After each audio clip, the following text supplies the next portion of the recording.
So I think, Amy, you're going to have to actually hit record. Yeah, it started there now. Brilliant. Okay, so this is Ollie. Ollie Monro is a British gymnastics high-level coach who owns a club in Bristol that he built up from an empty warehouse into currently one of the biggest clubs I know operating in that area, who consistently produce athletes who win medals at British League, who are competing, we were talking just before this, at the same sort of levels of people going for the internationals and stuff like that. Sadly, not currently operating at full capacity with the restrictions and everything.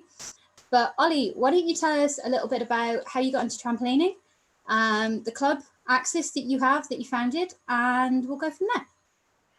Okay, brilliant. Hello everyone. Thank you so much for coming and listening to little old me. It's really a great privilege to be invited to come and speak to you guys. So yeah, thank you.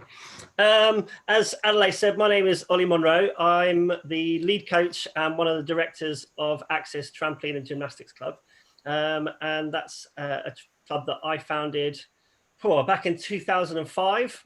And we started out with a couple of rubbishy old trampolines, like they were properly rubbish trampolines, and a couple of throwing mats, and literally that was it. I think we had 2 trampolines, 1 middle mat to go between the ends, and 1 throwing mat per trampoline, and that was it. And we started in a school sports hall and ran for a couple of nights a week, and yeah, it was brilliant. Bounced up and down, had some kids, it was great, had a lovely time, and then we just grew. It was organic. We grew and grew and grew and grew and grew until we got to the point where everyone wanted more time, more training time, more access to the coaches. Yeah, it was cool. And so we set about the journey of establishing ourselves within a permanent facility, which we obviously now have. So we've got 13,000 square foot gym, and we run trampoline, double mini trampoline, tumbling, freestyle, aerial circus. We've got a big general gymnastics program. We've got trampoline wall. We've got we do preschool. Yeah, teeterboard. It's great. Loads of stuff. It's just absolutely fantastic. An absolutely chock-a-full barn of fun. Yeah, and that's it. That's what we do. I think it was born off the back of the fact that when I was training as a trampoline athlete, there was nowhere in Bristol that was good enough. Not blowing my own trumpet or anything, but I was too good for all of the gyms, the trampoline gyms that there were in Bristol. There was nowhere where I could get high-level coaching within a city the size of Bristol, which I found incredible. It was like, why has Bristol not got somewhere that's good enough to cater for me? And I was by no means, the most amazing trampoline gymnast that the world had ever seen. I wish I was. I fell off a lot. And so, yeah, so that was kind of where the club was born from, in that I saw this need, and my qualifications were rocking and rolling, as it were. I was, climbing the greasy pole of coaching, and I wanted to make that provision happen. So, yeah, so I started the club. It was cool. I've had some fun. Okay, so we're going to chat about the club, because obviously you've had quite a success with building it from those like after school sessions into this nice, big, powerful gym and everything. So what do you think was potentially the most helpful thing you had at the time to get that going and make it bigger? My team of people that I had behind me. I'd worked really hard within trampolining to gather a team of people around me to help me in the various things that I wanted to do. The ambitions that I had within trampolining, I needed help with. So I kind of made it a bit of my mission to surround myself with amazing people that could help me. So, I wanted to become the best coach that I could possibly be. So I needed to find athletes. So I made sure that I was pushing athletes to come and help me complete my journey as a coach. I wanted to do well in trampoline management. So I became involved in the various committees that around the country. So I got involved in the local and the regional committee for the Southwest. I got involved in the Coach Ed panel for British Gymnastics.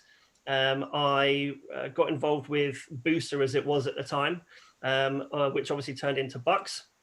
I got onto their steering group, and then in the end, I was elected chair of that group, and I ran Bucks trampolining for about 10 years. So yeah, I gathered people to help me in the sort of management of trampoline and how to manage a trampoline program. I ran a competition series, so I ran the Southwest Schools competition series for about 10 years, and so I needed a whole team of people to help me with that. I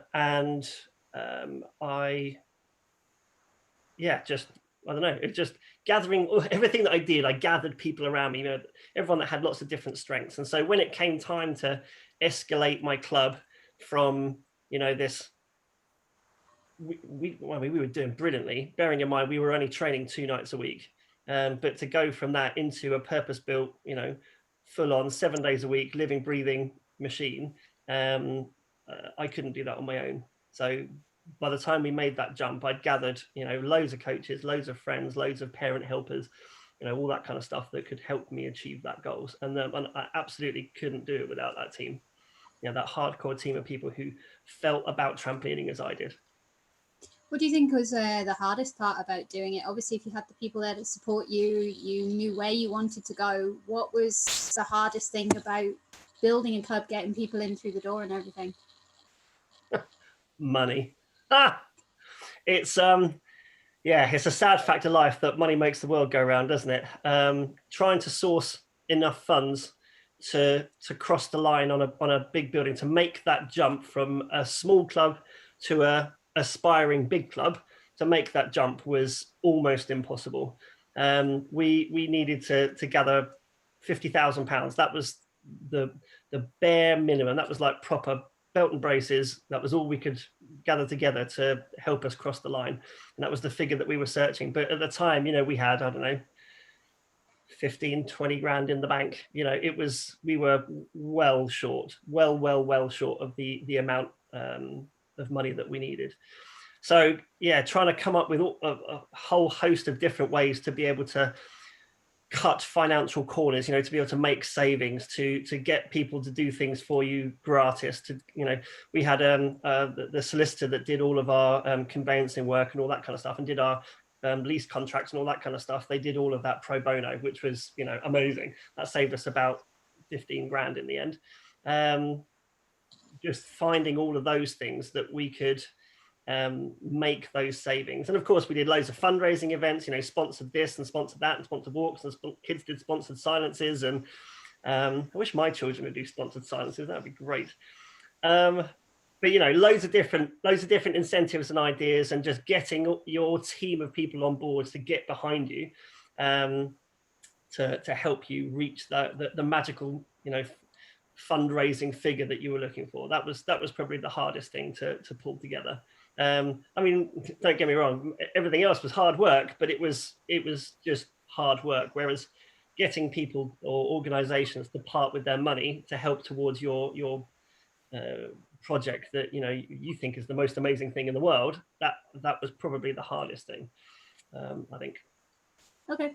So obviously, ISTO is primarily focused with students. So what I'm going to move on to is a couple of questions about how, like, what you've learned from building Axis could apply to some of the problems that student clubs face. So obviously, you've talked about money. We do all face problems with money for kit and things like that. But obviously, the big one that everyone's struggling with at the moment is getting members in when we can't run the clubs, when we can't have sessions and we can't access our kit. How have you been doing with that, and like what kind of things do you think could work for any club who's trying to just keep people coming in the current times? I mean, of course, my background in trampoline is student trampolining. That's where I started. I started trampolining as a first year when I was at university in Bristol, and just literally as random as going down the club list and going, what have I not had a go at? Not had a go at martial art. Okay, I'll give that one a go. It didn't last very long. I am not built for fighting. Trampolining. I've never had a go at that. That sounds great. Let's give that a go. And it really was that random that I discovered trampolining. And do you know what? Oh my God, I absolutely fell in love with it. What an amazing thing. I found a couple of old pictures of me bouncing around in the first gym that we had when we were at in my first year at university. And my goodness, didn't I look young? Oof. But yeah, it was a long time ago now, but it was just phenomenal, absolutely phenomenal. So I didn't come up through the, the grassroots, being a little kid in a big trampoline club or a big gymnastics club. I didn't do any of that. I got into it age, 18, 19, doing my first seat landing age 19. It was amazing, but I absolutely loved it. But I very quickly became the captain of the trampoline team, and having to do battle with the AU and, going into the student activity centre and planning trips and trying to manage the very meager budget that the university allocates you. And, oh God, the number of rows I had with our director of sport at the time over how the trampoline club should be given a greater amount of exposure, and the fact that football and rugby and hockey got all the money and da da da da. Do you know what I mean? I fully appreciate where student sport is all about and or student trampolining is all about. Yeah, I definitely remember it being having to work hard against the machine of the university to make the voice of trampolining heard. But having said all of that, as a student club, and I'm going to place an assumption that most of the student clubs are now in the same position as they were when I was at university, in that obviously you're not paying any rent. The trampolines, they'll belong to the club, but you're not having to hire them off of anybody. They're going to be in situ within the sporting facilities that the university has. So you're not paying hire fees, you're not paying rent. You're probably not responsible for paying for the coaching staff, because either you guys as the students within the club will be the coaches themselves, so you'll be coaching each other, or the university might be, I'm sure that this may not be the case for all universities, but the university might be putting their hand in their pocket to pay for a coach to come in. So there's relatively little overhead for a student club to have to sort of find. Whereas compared to a club like ours now, obviously we're paying, our rent is £85,000 a year. And our landlord has given us zero concession on that. So despite us having to reduce the number of people that we're allowed to have in the club at any one time, we're closed at the moment, but the number of people that we're allowed in sessions when we're open is massively reduced, but our overheads are still the same. So from that perspective, university clubs are in a much better position. So, but yeah, you're right. You've got the problem of how do you get people into the gym? I don't know. I suppose we're all of us, your university clubs and clubs like mine, are tied by the same. Our hands are tied in the same way that we're governed by government legislation. You're not allowed to let people in. You're only allowed to have a certain number of people on a trampoline or a certain number of people within a sporting space. So I suppose the best that you can do is just advertise the hell out of your club and just make sure that you've got as much exposure as you possibly can to make sure that you are in the presence, you're in the mind of people, so that when you do have the opportunity to get people to come back into you, that you've got a waiting list. You've got people that want to find out about you and that want to know what trampolining is all about and that want to come and join the club, rather than you get to that point of wanting to open up and you haven't got that list, you haven't got people that are wanting to come in through your door, and only at that point do you then start to advertise. I would be advertising and getting your name out there as much as is humanly possible, so that the moment the moment the trumpet goes, bam, you can hit the ground running. Okay. So I've got one more question that was pre-prepared about club stuff, but if anybody has other ones they want Ollie to answer before we move on to another topic, just type them in, and either he'll read them out himself or I'll tell him they're there if he doesn't notice. But so there was one more on my list. Where is it here? So what do you think differentiates a good club from a mediocre one, even if they're producing the same level of performers? So even if you're a student club and you're still producing people who know their sport and everything, or you're an individual club and you're producing the same kind of gymnast, but what makes one club a good club, in your opinion? Yeah, of course, it's my opinion, isn't it? This isn't necessarily gospel, and it's not going to work for everybody. But do you know what? Do you know the one thing that has always stayed with me in trampolining, ever since that first time I got on a trampoline in ill-fitting gym shorts, was that it was fun, man. Do you know what I mean? It was fun, and I flipping enjoyed myself. I became a coach. I stuck my hand in the air to take my first coaching qualification, not because I was interested in coaching, quite the opposite, in fact. I had zero interest in coaching anybody. That was not my goal. But the coach who was in charge of the club, and that we only had one coach on the club's books at the time, they were graduating, so they were leaving the club, which then would have left the club without a coach. And the club would have had to have closed, obviously, for insurance purposes. So plain and simple, I wanted to keep bouncing because I was having so much fun. So I stuck my hand in the air and went, actually, go on, I'll stick me on a coaching course. I'll go and do that, and then I can keep on bouncing. Hey!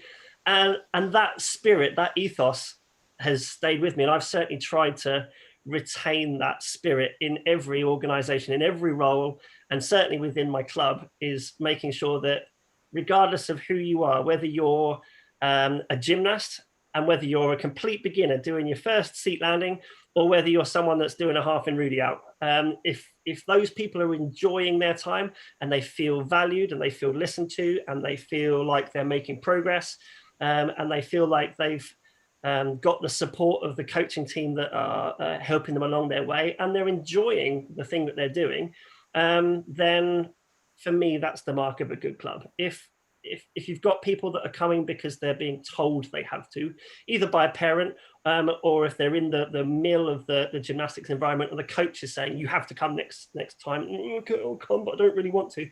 If they don't want to come back, then that's the mark of a good club. If people are literally beating down your door to say, I'm desperate to get back in the gym because I love being in the gym, then that's the mark of a good club. If you haven't got that spirit, if you haven't got laughter and good times ringing through your sessions, then there's the problem. So yeah, never forget that, and no matter how serious you're going to take it. And I know that you guys have had a chat with Paul Greaves, and he's obviously Bryony Page's coach. I know Paul very well, but he and I, as far as that is concerned, speak very much off the same songbook. You've got to have fun. So even at the Olympic level, if you're not having fun doing what you're doing, then you might as well go and play tiddlywinks. You know what I mean? Go and find something else to do, because trampolining intrinsically is fun, and as soon as it starts not being fun, then you're in the wrong thing. So yeah, always keep fun, keep laughing, laugh at yourself. It's a good idea. So I got a question on the side from Colin. What is the maximum number of gymnasts that you can manage fully at any one time, like with a full program, a full training load, you can do at once? As in, like me personally within the club, or me personally as a coach, or within one session, or what? Sorry, what context? Go with you managing the training of, because obviously the club is going to depend on like what support you've got, how much equipment you've got, and everything like that. How many gymnasts do you think you could do a good job personally as a coach long term over? Well, I suppose from a club's perspective, you're absolutely right. It's very hinged around two major factors: the space and equipment that you've got, and the number of coaches that you've got. So our club, let's discount COVID for a little while, and return back to sunnier times when the gym was heaving. So we catered for about 1,600 individual gymnasts a week, in all of the various disciplines that we offered. And of course, that's across the different disciplines, across the different age groups, included all of the preschool stuff, included all of our adults pay-as-you-go stuff. We had an awful lot of people coming in, but I had a team of 35 staff that helped me look after that number of people, and that includes people that don't coach at all, so administrators and receptionists and all that kind of stuff. So I probably had about 27, 28 coaches, ranging from 1 or 2 hours a week, just real part-time coaching, all the way up to 40 hours a week full-time coaches. So yeah, there's that. You've always got to balance how much equipment and time and space have you got, and how many staff have you got to be able to manage what's that magic number. You also have to try and balance that with what income have you got to create. I talked about the financials of a student club are going to be far less onerous than than what are placed upon, you know, my club. Our club turns over, actually, we've just done our end of year accounts. We turned over £533,000 in the last tax year, which is amazing, like properly amazing for bouncing up and down on a, you know, funny old bit of elastic. £500,000, amazing. Like, I never thought that would be possible. But our overheads, it costs about £500,000 for me to run the place. You know, in wages and our rent and business rates and all of the utilities, insurance, replacement of equipment, payment of training fees, service contracts, you name it. There's so many things that people go, what's the one gem of information that you want to think about when you're running a club? And I always tell them it's going to be more expensive than you think it is. So you've got to balance how many people can you get in, because how much have you got to pay for? What's your overhead? I think what Colin is getting at here, though, is how many do you personally have? Yeah, let's whittle that down a little bit. So for me personally as a coach, we run our trampolines at maximum 5 per bed, 6 per bed. We don't go any higher than that. So all of our sessions, there's not a single trampoline bed that has more than 6 allocated to it.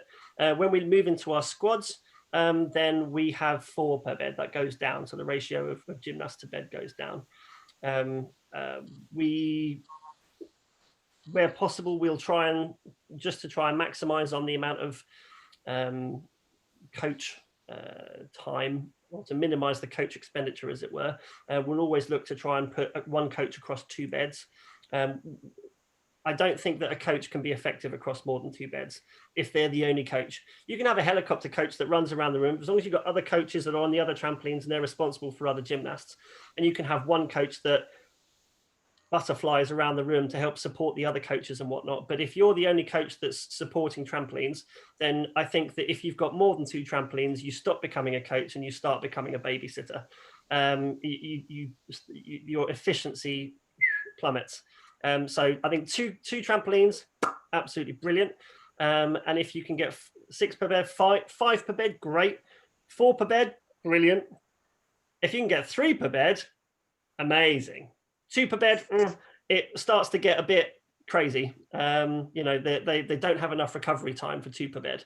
The anaerobic demand that's placed upon, you know, gymnasts, even when you're just doing seat landings and straddle jumps and back bounces and stuff like that, you know, bearing in mind that athletes are probably doing those skills because that's their level of ability, and which is probably going to be linked to their level of fitness. So even though they're perhaps doing lower level skills, they're still going to be pooped when they get off from doing skills at that level. So yeah, you 3, 4, 5, 4 is bang on, I would say. But yeah, 4 across, so 8 across 2 tramps, perfect. 10 across 2 tramps, brilliant. 12, that's what we have to financially manage the business. And for recreational gymnasts, as long as the coach is, you know, timing the goes effectively, then, you know, you haven't got one kid that takes a 10-minute go with everybody else getting really bored, and then 6 can be managed quite adequately. So a couple more questions. So Johnny Butler has asked, given the niche nature of trampolining and the volatility of newer clubs, is it realistic for outside investors to help funding for new venues? So of course it could help clubs get over the line, but is it high risk? Similarly for coaches or stakeholders to fund it out of pocket. So is it a high risk thing to invest in trampolining, being a niche sport, basically?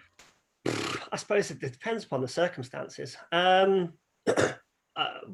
I sunk every single penny that I had into Axis to purchase equipment. You know, I mean, we all know that a new 4-4 Ultimate costs £8,000. If you know, if you're going to buy one from Gmade, you could probably manage to get one from a reseller if you're lucky. That might be a couple £100 cheaper.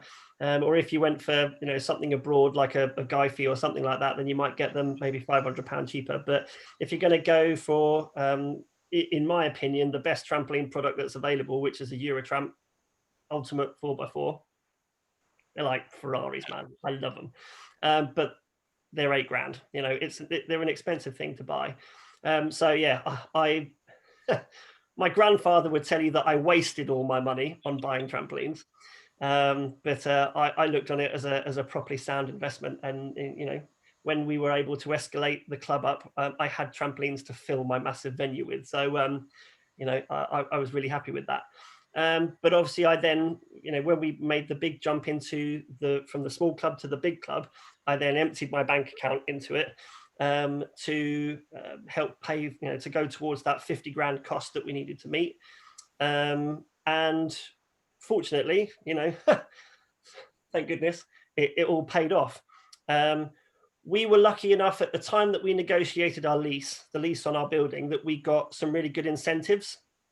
So we got a fantastic square foot rent rate out of the company that negotiated the lease, to the point, in fact, that I think that the agent that negotiated the lease on behalf of the landlord was awarded the Wooden Spoon Prize at the Industry Awards for negotiating the worst possible deal for their client, which was great for us. Do you know what I mean? We got a really good, you know, square foot rate.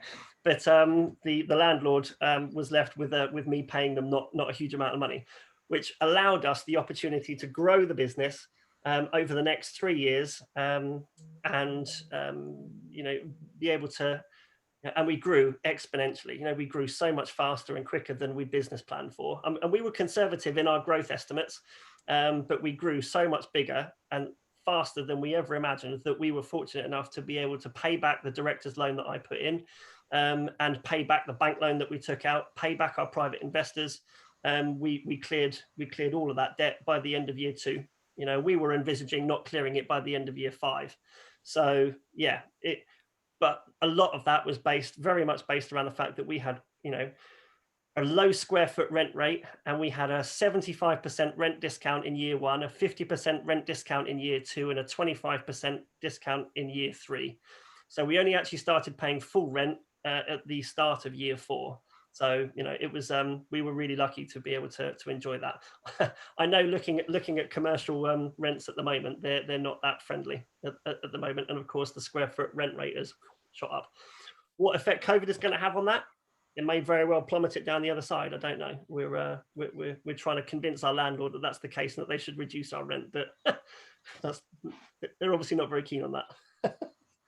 Does that answer that question? I think it was an assessment of how risky you think it is, but you're saying that, like, obviously it takes a bit of luck, it takes a lot of forward planning, and so the risk is there. It's just you have to kind of mitigate it. Would you say? Yeah.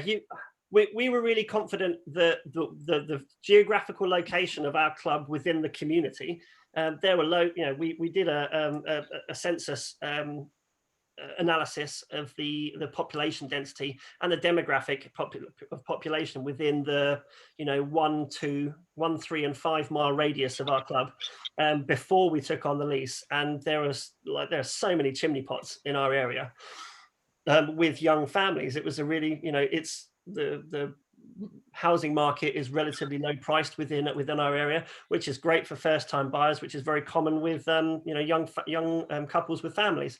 So we were like, great, there's loads of kids, there's loads of houses, we reckon that we're going to be really popular, and of course we were. So yeah, that was part of it. You're right, luck in finding the right size unit, because, you know, we all know that with trampolining, what's the number one thing that you need to have when you're looking at a space where you're going to stick a trampoline? How high is it? And there were, you know, we went and looked at about 50 different units, like physically went and visited 50 different units. We shortlisted about 200, but we actually went and looked at about 50. And we took a laser measure in and stuck it on the floor. And, you know, there were some units that we went in and went, nope, thanks very much. And the guy was like, well, don't you want to see the offices? No, thanks very much. It's not high enough. Thanks for showing us. Bye. Literally a 10-second visit.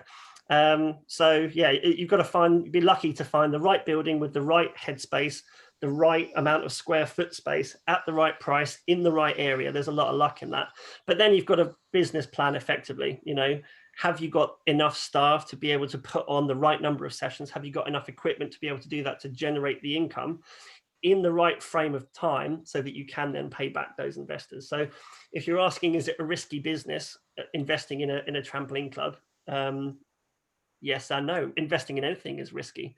But if you do your sums and you do your homework and you make the prudent decisions, and enjoy a good bit of luck, not going to argue with that, then it's absolutely can pay dividends. I'm never going to be a millionaire by any stretch of the imagination. Like I said, the Axis turns over just over £500,000, but it takes £500,000 to run it. So I get a wage, I draw a salary in the same way as all my other staff do. As a director, I don't take director dividends. It's not set up that way. It was important to me that we had charitable goals and charitable aims. So we are deliberately set up as a not-for-profit club. So all the profits, if any, that the club makes, it all goes back into the club rather than coming back to line my pockets, because I don't want people working for me going, oh, why should we work really hard just to line your pockets, mate? The club doesn't work like that. So yeah, you've got to have the club set up in the right way. And I'm rambling, sorry. I'm gonna, because Rika's put a lovely question about coaching, so I'm gonna move the topic on slightly to coaching questions and that kind of stuff. So we'll start with Rika. She's saying, regarding your question on what makes a good club, in the same sort of vein, what do you think makes a good coach beyond just making sure everyone's having fun? Knowledge. Let's take fun as a given. We'll discard that, but that absolutely has to be in there. That's the number one priority, is that they're making sure that everybody that's under their care is having fun. But number two is knowledge, and current knowledge. Are you up to date with all your tickets? Have you got all your coaching qualifications? And a coaching qualification is great, and of course you have to have them. If you want to coach a Cody, then you're going to need your UKCC level 3.1. Hey presto. So yes, that's essential, but you may be an excellent mathematician. If I use that word, you can go A plus B equals a Cody. If you do this, and you've got a Cody. But how do you get that across to the young person that's standing there in front of you that has no idea what a Cody is and is terrified out of their wits? How do you empathize with that person? How do you instill confidence? How do you work with them to develop their ability and their confidence to the point that they can say, actually, do you know what? Today's the day. Let's flip and go for it. And I think that the only way you can do that is by experience. You can't do that by going on a coaching course and getting signed off. You do that by working in a gym. You do that by visiting other gyms and looking at other coaches and cherry picking what works, what you see work and what doesn't work, or even what you see and what you like. You go, that's a great idea. Do you know what? I'm going to flip and steal that. And then when you've stolen it and you've taken it back to your gym, try it out and see if it works. And then try with another gymnast and see if it works. And if it does, hey, great. Then you've got it in your toolbox of things that you can work with. And if it doesn't work, then you stick it to the bottom of your toolbox and maybe you'll just use it, sparingly in the future. But yeah, expand your knowledge, expand your understanding, expand your learning. And you can't do that out of a book, and you can't do that in your own gym all the time. You have to step yourself out of that and share of yourself freely in the hope that you can take of others as freely. Do you know what I mean? Go spend the time with other people, give people the time, give people your time so that they will hopefully give it back to you. And ask often, can I come to your gym? Can I come and see your gymnast? Can I see how this works? Because I'm really struggling with this and this. How do you do that? Can I just come and sit in your gym and just watch? I don't want to get involved. I just want to watch and furiously take notes. And I did that all the way through my coaching career. I've had the privilege of being invited to go into some great gyms, and I've had some great opportunities, and I'm privileged to be able to call some amazing coaches my friends now. So yeah, it's I think knowledge is and how you dispense that knowledge is really important, because coaching isn't just about the maths of A plus B equals a Cody. It's not that simple. That does kind of feed into the next question you got from Nessa. So she wants to know if you have, obviously I'm going to give you a bit of context here in that the courses for coaching are far less available in Ireland. So we'll assume that either this person has got the qualification already or is struggling to get a place on a course. But Do you have any advice specifically for like uni trampolinists who are interested in learning how to coach for their club and want to start making that contribution outside of just go get your qualifications? Kind of the same thing you were saying. First thing I would say is approach your university, approach your AU and go, how can you help me? Because the AU may be able to fund some things directly, excuse me, or they may be plugged in to different university level funding streams that they may be able to draw from to help you. The first 3 of my coaching qualifications I got at university, and the university paid for all of them. Hooray! Great. I had to do X number of hours of volunteer coaching within a community club environment, and this started my journey of visiting other gyms. So all of the different trampoline gyms that were in Bristol, I went and coached at all of them for free, just so I could gain some experience and to deliver back, my debt to the university. So yeah, it was all about a community-driven scheme where the university is seen to be giving back to the local sporting community. So that was what that was about. But yeah, approach your AU and see if there's any funding that's available. And I fully understand the situation with coach education within Ireland, that sometimes the opportunities to attend courses are a bit limited. So just in case you didn't know, I'm a tutor and an assessor for British gymnastics as well. So I'm fully up to speed with all of that kind of stuff. So yeah, and the numbers that perhaps some Irish courses get that do enroll on the Irish courses that are timetabled, maybe they don't get enough people enroll on them, so they have to be cancelled because they're financially not viable, which is a pain in the bum, isn't it? So what about if the university is able to help fund you, or if indeed you're lucky enough to have the funds to be able to self-fund to attend a coaching course? Is there an opportunity to then add a plane ticket onto that to help take you to across the water and visit one of the coaching courses, either in England or Wales or even Scotland? Do you know what I mean? Think outside the box. Don't just think that you have to stick within Ireland to gain those opportunities. How else can you access the opportunities that are out there? I've got a couple of really good coach friends that are in Northern Ireland, and we've sunk many a beer waxing lyrical about how difficult it is sometimes for Irish trampolinists and Irish trampoline clubs and coaches to facilitate everything that a lot of English clubs and coaches take for granted. So I really do appreciate the difficulties that sometimes Irish clubs face. But make no mistake, if you fly across to me, I'm going to make, to one of my coaching courses. And I have had plenty of Irish students and Irish coaches come to do just that. I'll pull out every stop that I can to help you and give you as much information as I can while you're with me, so that you can take that back. Do you know what I mean? I'll always try and help you as a tutor, as an officer of British gymnastics. Do you know what I mean? So a skill specific one. What do you think a gymnast should see during a Rudy, and can you explain why and how? What should you see during a Rudy? Shall we tell them, Rudy? This is my cat, Rudy. I know. How sad am I? What should you see in a Rudy? The bed, all the way through. If you're in your takeoff, you should be watching the end of the trampoline, the end of the middle mat that's out in front of you. And in the same way as the Barani, you're going to lift up. As you come over the top, your eye line is going to follow down the middle of the trampoline. You'll do a bit of a whiz. You'll turn around, face the other way, and then your eyes will follow down the end of the trampoline to the other end mat. Hey presto. So you're going to see mat, bed, cross, other end mat, hey presto. Just because there's an extra full twist in the Rudy compared to the Barani doesn't mean that your vision is going to change.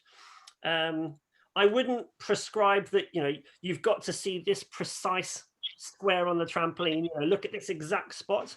I wouldn't be quite that prescribed, but I would say you should be seeing a white blur. You should be seeing the bed. If you're seeing the fire exit suddenly whiz past your eyes, then there's something that's not quite right there. I as a coach, and certainly as a tutor, I'm always going to endorse, always keep your visual reference point as something to do with the trampoline, be it the frame pads, be it the cross, be it the whiteness, the generically white area of the trampoline. or an end deck mat, or the cross of the next trampoline beyond, depending upon how high you're bouncing. Always keep your reference point as something to do with the trampoline. So yeah, in a Rudy, I would suggest that you should always be seeing the bed or something to do with the bed. Okay. I've had someone message me one on the side as well, which is, in your opinion, what is the most difficult trampoline skill to teach and why? Good question. Do you know what? I don't think there is one.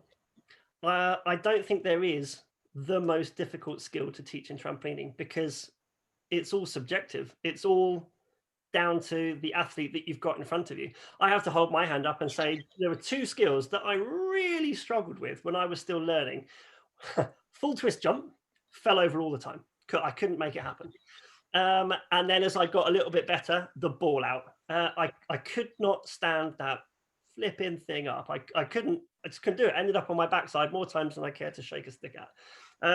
And just for some reason, they were the two skills that stick in my mind that I just struggled with. I mean, I landed on my head in a full and half out, a few times, and of course, it took a while to learn things like my middle twisting, double somersaults, and whatnot. But the two that I really struggled with was a full twist and a ball out. But for the next gymnast that's standing next to me, they may, lick the full twist. They straight off the full twist, they get straight up and do a ball out. Hey presto! And then they struggle with the Rudy. For whatever reason, that's the one that they don't like. I love a Rudy. I love a Rudy ball out. So that was really easy. So I don't think that there's a particular skill that's the hardest skill to teach, because for every gymnast, the answer to that question is going to be completely different. And I think that understanding the gymnast that you've got in front of you and knowing, one, what makes them tick, and two, when they come up against a problem, how you can help to navigate around that problem and help guide them to the solution that increases their rate of learning in that skill that they find really difficult. That's the important thing as a coach, rather than worrying about one particular skill over another. Because as a coach, you should know, and again, this comes back to your experience and how much you've worked in your gym and gone to other gyms and got all that experience into you. You should know the ins and outs of every single skill that is within your syllabus and within your qualification, and hopefully in the levels that sit above you as well. If you're qualified up to Baranis and front and back somersaults as a UKCC level 2, don't then hold your hands up in horror and go, I have no idea about a ball out or a Cody, because that's level 3.1. Find out about it. Why shouldn't you know about that? Just because you're not qualified about it doesn't mean that you shouldn't have an inquisitive mind and want to learn more about the sport. So yeah, find out as much information as you can so that you've got the tools to be able to help your gymnast navigate around those problems. Okay. Rico wants to go a little bit back to club development. So when you first started your own club with only the 2 nights a week, when you're quite small, was it open for all age groups mixed, or did you have to work with certain ages just to have a directed kind of development for the club? If I was starting my club now with the level of experience and qualification that I've got now, I would start my club on 2 nights a week with a couple of rubbishy old trampolines, and I would do it completely differently. As far as structure and who's in what session and all that kind of stuff is concerned, I would definitely do it differently. Over the life of our club, we've definitely changed the coaching ethos and the not the ethos of how the club works, but certainly the coaching structure of who we've got in what sessions and how the coaches apply their coaching and whatnot. So to answer that question, at the time, yes, it was just open to anyone. Any age, any ability, and we had our elites training, literally next door to a 5-year-old doing their first straddle jump. But it wasn't necessarily the most effective environment. There's a lot to be said for grouping your gymnasts, your athletes, in similar level, similar ability groups. If you've got people that are all doing ball outs and Rudies, then stick them all together. If you've got people that are doing swivel hips and back landings, stick them all together. And if you've got people that are doing full and half outs and half in Rudy outs and triffs and things like that, stick them together. So that they can bounce off of each other. There's precious little that a child that's doing swivel hips can offer to someone that's doing a half in Rudy out. So and to be fair, the person doing half and readouts probably isn't going to want to bother with the child that's doing swivel hips. Whereas if you've got two people that are doing half and Rudy outs and they're learning them at the same time and they're in the same group, then they're going to share ideas. They're going to bounce off each other. And they're also going to have a certain amount of challenge with each other. You know, oh, yeah, come on, mate, I'm going to get my half and Rudy before you. No, you're not. I'm going to get my half and Rudy before you. Watch this. And that competitive edge is. And if you're real trampolinist and you go to competitions and you are competitive, then that will intrinsically be in there. So as a coach, why not capitalize on that attitude and that approach that gymnasts are gonna automatically have, and put that to some use to help them improve faster. So yeah, there's no right or wrong way, for you to group your gymnasts, because ultimately it's going to work for what you want to do and how your club is set up and what goals you've got for your club. Do you want to be a rec club? Do you want to be an improvers club? Do you want to be a competitive club? And then within that, how are you going to group your different sessions to try and achieve those goals?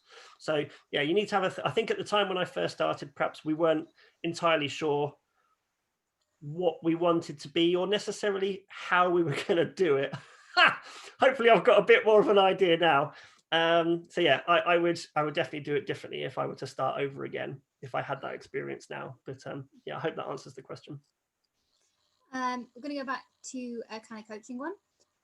So Imogen's asking if you have tips on getting over mental blocks, specifically for a 1 and 3 or a full. Yeah, mental blocks. The wonderful world of mental blocks. So that the brain is an amazing thing, isn't it? Something stupid like 125 quadrillion processes that it's doing every single second. I mean, it really is the most powerful computer that you're ever going to work with.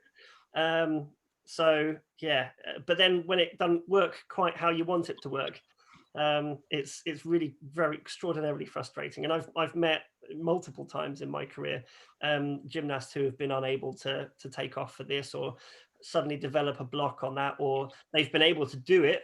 Let's take the 1 and 3 for example. They've been able to do the 1 and 3, and then for no reason whatsoever, suddenly they can't take off it. They do their arm set, and then they stop, and then they can't go, and they can't explain why. And it is so frustrating. But I think that my top tip for dealing with those kinds of situations is for you, the coach, because remember that your gymnast is looking up to you. You've got this knowledge. You're the coach. It's amazing.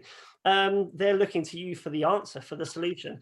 And if you're standing there being all frustrated and angry and shouty and going, "What the devil are you playing at? What, you could do this yesterday. Why can't you do it now, you silly thing?" Then the only thing they're going to take away from that is a negative experience, which then further reinforces the problem that you've got, even though you can't explain what the problem is or why it's happening. So from a coaching perspective, I think the one word that I would say that you need to reinforce in this situation is patience and understanding and empathy. There have been some gymnasts where we've never got over it. In the end they've retired from the sport, and they've just left it there, and thanks very much. And they've been disappointed that they've not been able to get over it. But there's definitely other gymnasts where we have been successful, and they have come out the other side, and they've been really, really successful as athletes. And I think the thing to try and reinforce is that it can be beaten. It can be trained around, but it does take patience and understanding, and trying to generate and create an environment where success, regardless of how small it is inevitable. So let's take the 1 and 3. They may not be taking off for that particular skill. So where are you going to go? Are you going to go, right, okay, we can't do the 1 and 3. Well, what's the immediate prep before that? Okay, let's just do 1 and 3 in the rig. Well, that's not a very big step. Okay, let's do 1 1/4 to front. Well, that's still quite a hefty skill. What about taking it all the way back and going, let's do a forward roll? And whilst they may not grasp the importance of being successful in a forward roll, they were successful. And as you build this up over time, you can then build them back up again, back up. So they were successful with a forward roll. They were successful with a dive roll. They were successful with a hands and knees turnover. They were successful with a 3/4 turnover. They were successful with a 3/4 front straight. They were successful with a ball out. They were successful with a bounce roll. Do you know what I mean? And you can build it back up from that point. How far back you go, it was obviously going to be up to you and your athlete, and you're going to have a good discussion about it. But how can you make success inevitable rather than it might happen, it might not, or they might back out of it again, which then further reinforces the negative feeling of, I haven't been able to do it. I haven't been able to take off. I'm rubbish. I'm rubbish. I'm rubbish. You know, and it's just that horrible spiraling negative feeling. So how, as a coach, can you create success within your sessions that's going to allow them to draw confidence as you know, this is going to take some time as you move back up towards the 1 and 3, and that might be a year from now. Do you know what I mean? It may take that long. It may take 2 years. It may never happen, but at least try and work with that gymnast to create success and to instill confidence. I asked this question earlier, Paul Greaves, so I'm going to ask it of you as well, just because I think it's fun. But what is the strangest or the worst piece of coaching advice you've seen someone give? I absolutely know the answer to this question. Oh my God, it makes me cringe. So as a trainee tutor, I was already an established tutor, but I was taking the step up to take the next level up of tutor courses. So I was already a level 1 and 2 tutor, and I wanted to start delivering, club coach as it was at the time, but you know, things like the UKCC level 3 modules. So I was trying to step up into that level of tutor delivery. So I was shadowing another tutor at that level, and you know, we were having a conversation about this, that, and the other. And there was a coach that was on that course. And of course, we all know that we have to bring athletes to those coaching courses to work with and whatnot. And this, we were trying to develop the ball out. And this coach was basically, she did a couple of preps and then she was saying, just go for it, son. Go on, go for it. And this little lamb, bless him, he was doing his best for her, but he was woefully shy of the mark. Do you know what I mean? He was not ready to ball out. He did not have the underpinning technique to be able to create even a bad ball out, let alone one that had hallmarks of quality. So he was failing and crashing. And she was going, come on, do it. And so myself and this other tutor went over to her, and we started to explore okay, so it's not working. So what else could we do to try and, you know, help our gymnast understand what techniques are available? And she went, no, I'll keep making him doing it until he cries. Oh, wow. And then she was like, oh, I'm just kidding. Or am I? Are you being serious, love? Like, can you hear the words coming out of your cake hole? Like, he's on the verge of tears already. He's working his backside off for you, and you're just plugging away. It's not working. Yeah, that was the worst piece of advice. Having zero empathy for the gymnast, and not listening to advice from those people with more experience. And not paying attention to the coaching method, you know, the well-published coaching methodology that's out there, and just ignoring all of that and just bulldozering forward. There you go. That was, and that's a vivid recollection now that you've said that. It was both he and I, the tutor and I, we walked away and went, is she for real? Like, oh my God. So yeah, just never forget the athlete. The athlete has to be your number one priority. That they have a positive experience. It's got nothing to do with you showing off how clever you are and how much you know and how amazing a coach you are and how brilliant you are at catching. It's nothing to do with that. It's about working with the gymnast that's in front of you and making sure that they have fun, that they learn effectively, that they learn efficiently. You know, you want to instill correct technique, and that they have a positive experience. That's far more important than anything else. Never forget that. Okay, so we've got, I'm just going to let people know we've got about 5 minutes left. So gosh, that sounded like I knew what I was talking about, didn't it? So if you have any like last minute questions and stuff to put in, just throw them in and we can go through them. It can be about the club development, if it's a coaching thing, if you want to, while anyone's thinking, the one thing I am going to ask Ollie is, because he did spend several years coming to ISTO back in the day. So I'm going to ask you, what is your most potent ISTO memory? Like, what is the thing that you can never forget, good or bad? I don't know whether you guys do it right now, but I tell you what, the one thing that I really looked forward to, and I came to ISTO for about 10 years, but the thing that I looked forward to the absolute most was silly synchro. That was great fun. So we used to, and like I said, I don't know if you do it. Do you do that sort of thing? So People will do synchro in fancy dress. People all of will that. do the most ridiculous routine they can come up with. It is still a thing, yeah. That one. So yes, you have to do a synchro routine in there somewhere. But the whole point is to entertain the crowd and put on an amazing show and have loads of fun along the way. Yeah, I remember the silly synchro routines being absolutely amazing. And we our team always put a lot of effort into trying to come up with a cool routine that incorporated everybody and had a good laugh. Yeah, that was amazing. And it obviously all of my fun at ISTO had nothing whatsoever to do with the copious amounts of alcohol that was drunk. Nothing at all to do with that. No, sober as a priest. There's one more question that's just come in. Do you have any tips on successfully running competitions? Things like schools, if you've only ever run in-houses? I think it depends. To answer that question, I suppose it depends what kind of competition are you looking to run. I mean, we run in-house competitions at our club as fundraisers. You know, we run 4 competitions a year across the different disciplines, and they're wonderful. Obviously, we've got a facility, so we don't have to worry about venue hire and all of that kind of stuff. But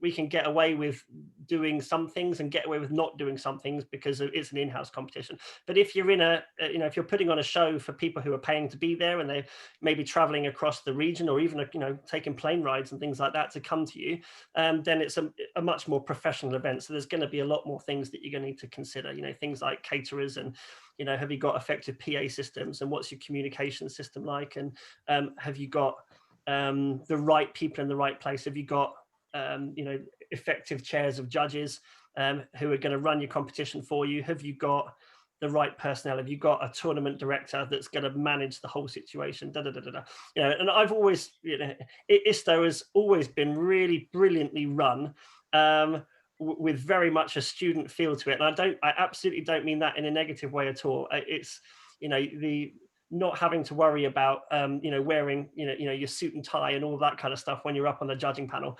I think that ISTO has always impressed me with how well it's been run. But yeah, so as far as running competitions is concerned, it depends what you want to achieve, but it's there's if you're going to do a proper professional event, there's a lot to think about. If anyone wants to run that by me or have a one-to-one discussion with me, I'm happy to share my email address and we can converse that way. Because actually someone approached me this week about Southwest Schools, and I gave them my old spreadsheet that's got all of my my organizing spreadsheet that's what have you got to do and what things have I got to tick off and what things I've got to buy from from macro to make sure I've catered for everything and all that kind of stuff. So yeah, if anyone wants to know about that stuff, I'm happy to share, happy to help.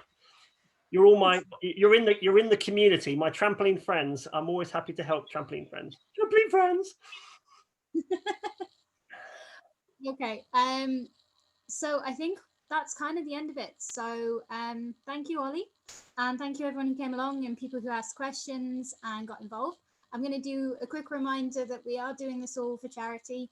And whilst everything is free, if you can convince even one person to, donate to the DRCC today, that would be amazing.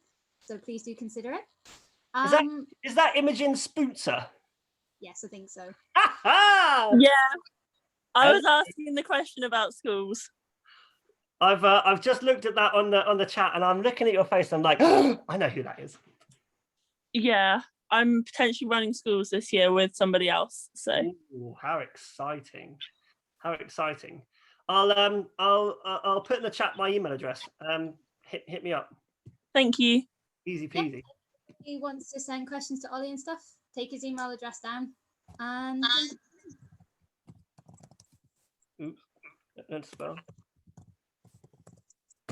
There you go. Thank you, Ollie. Ah, you're welcome. I hope that my pearls of wisdom have helped or inspire you. You know, I've absolutely not come from a proper trampolining and gymnastics background. I was not. I managed to get to top flight national level, which was amazing. But you know, I had my backside handed to me at every event when I was competing against the really good people. But that was irrelevant. I've had a wonderful time in trampolining, and if you're passionate and you're enthusiastic and you're willing to put yourself out there, you can achieve anything. You can achieve anything in whatever walk of life you choose to follow. And trampolining has been mine, and being a coach and being a tutor and being a major event commentator and all that kind of stuff, running bucks, it's just I've lived a charmed existence. So thank you, trampolining, and thank you, ISTO, for being part of my journey. That's helped to make drive me forwards, because I loved student bouncing. It was great. So yeah, thank you. Awesome. Thank you for a very wholesome wrap up. So, yeah, that'll be it. Thank